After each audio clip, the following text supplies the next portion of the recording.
विधवा सही रखैल नहीं। लखिया ठीक ढंग से खिली भी ना थी कि मुरझा गई। उसे क्या पता था कि 2 साल पहले जिसने अग्नि को साक्षी मानकर जिंदगी भर साथ निभाने का वादा किया था, वह इतनी जल्दी साथ छोड़ देगा। शादी के बाद लखिया कितनी खुश थी। उसका पति कलुआ उसे जी जान से प्यार करता था। वह उसे खुश रखने की पूरी कोशिश करता था। वह खुद तो दिन भर हाथ तोड़ मेहनत करता था, लेकिन लखिया पर खरोंच भी नहीं आने देता था।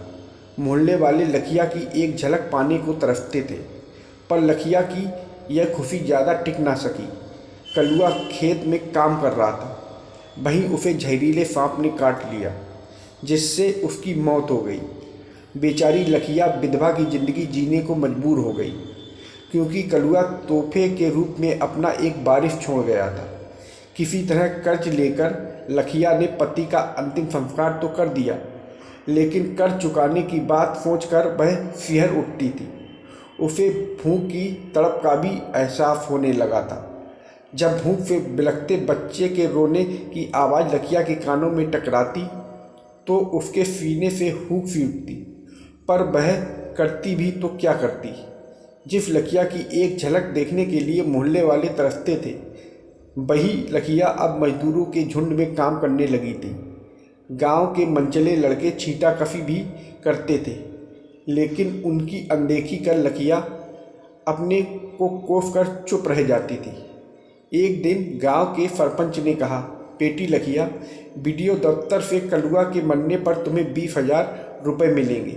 मैंने सारा काम कर दिया है, तुम कल बीडीओ साहब से मिल लेना। अगले दिन लखिया ने बीडीओ दफ्तर जाकर बीडीओ साहब को अपना सारा दुखड़ा सुना डाला। बीडीओ साहब ने पहले तो लखिया को ऊपर से नीचे तक घूरा, उसके बाद अपनापन दिखाते हुए उन्होंने खुद ही फॉर्म भरा। उस पर लखिया के अंगूठे का निशान लगवाया और 1 हफ्ते बाद दोबारा मिलने को कहा। लखिया बहुत खुश थी और मन ही मन सरपंच और बीडीओ साहब को धन्यवाद दे रही थी। 1 हफ्ते बाद लखिया फिर बीडीओ दफ्तर पहुंच गई। बीडीओ साहब ने लखिया को अदब से कुर्सी पर बैठने को कहा। लखिया ने फरमाते हुए कहा, नहीं साहब, मैं कुर्सी पर नहीं बैठूंगी, ऐसे ही ठीक हूँ। बीडीओ साहब ने लखिया का हाथ पकड़कर कुर्सी पर बैठाते हुए कहा, तुम्हें मालूम नहीं है कि अब सामाजिक न्याय की सरकार चल रही है। अब केवल गरीब ही कुर्सी पर बैठेंगे। मेरी तरफ देखो ना, मैं भी तुम्हारी तरह गरीब ही हूँ। कुर्सी पर बैठी लखिया के चेहरे पर चमक थी। वह यह सोच रही थी कि आज उसे रुपए मिल जाएंगे।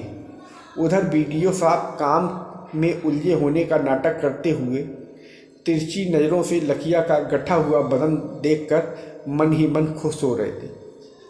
तकरीबन 1 घंटे बाद बीडीओ साहब बोले, तुम्हारा सब काम हो गया है, बैंक से चेक भी आ गया है, लेकिन यहाँ का विधायक 1 नंबर का घूसखोर है। वह कमीशन मांग रहा था। तुम चिंता मत करो, मैं कल तुम्हारे घर आऊँगा और वहीं पर अकेले में रुपए दे दूँगा।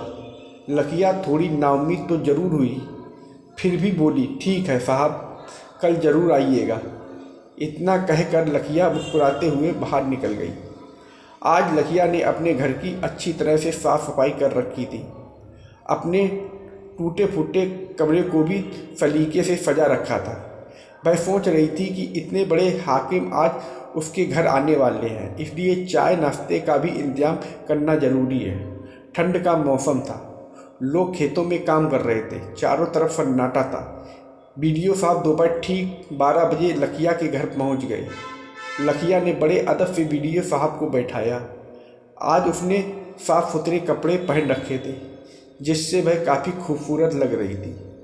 आप बैठिए साहब, मैं अभी चाय बनाकर लाती हूँ, लखिया ने मुस्कुराते हुए कहा। अरे नहीं, चाय की कोई ज़रूरत नहीं है, मैं अभी खाना खाकर आया हूँ, बीडीओ साहब ने कहा। मना करने के बावजूद लखिया चाय बनाने अंदर चली गई। उधर लखिया को देखते ही बीडीओ साहब अपने होशो हवास खो बैठे थे। अब वे इसी ताक में थे कि कब लखिया को अपनी बाहों में समेट लें। तभी उन्होंने उठकर कमरे का दरवाज़ा बंद कर दिया। जल्दी ही लखिया चाय लेकर आ गई, लेकिन बीडीओ साहब ने चाय का प्याला लेकर मेज पर रख दिया और लखिया को अपनी बाहों में ऐसे जकड़ा कि लाख कोशिशों के बावजूद वह उनकी पकड़ से छूट ना सकी। बीडीओ साहब ने प्यार से उसके बाल फैलाते हुए कहा, देख लखिया, अगर इनकार करेगी तो बदनामी तेरी ही होगी। लोग यही कहेंगे कि लखिया ने विधवा होने का नाजायज़ फ़ायदा उठाने के लिए बीडीओ साहब को फंसाया है। अगर चुप रही तो तुझे रानी बना दूंगा। लेकिन लखिया बिफर गई और बीडीओ साहब के चंगुल से छूटते हुए बोली, तुम अपने आप को समझते क्या हो? मैं 20,000 रुपये में बिक जाऊंगी। इससे तो अच्छा है कि मैं भीख मांगकर कलुआ की विधवा कहलाना पसंद करूंगी, लेकिन रानी बनकर तुम्हारी रखैल नहीं बनूंगी। लखिया के इस रूखे बर्ताव से बीडीओ साहब का सारा नशा काफूर हो गया। उन्होंने सोचा भी ना था कि लखिया इतना हंगामा खड़ा करेगी। अब वे हाथ जोड़कर लखिया से चुप होने की प्रार्थना करने लगी। लखिया चिल्ला चिल्ला कर कहने लगी, तुम जल्दी यहाँ से भाग जाओ, नहीं तो मैं शोर मचाकर पूरे गांव वालों को इकट्ठा कर लूँगी।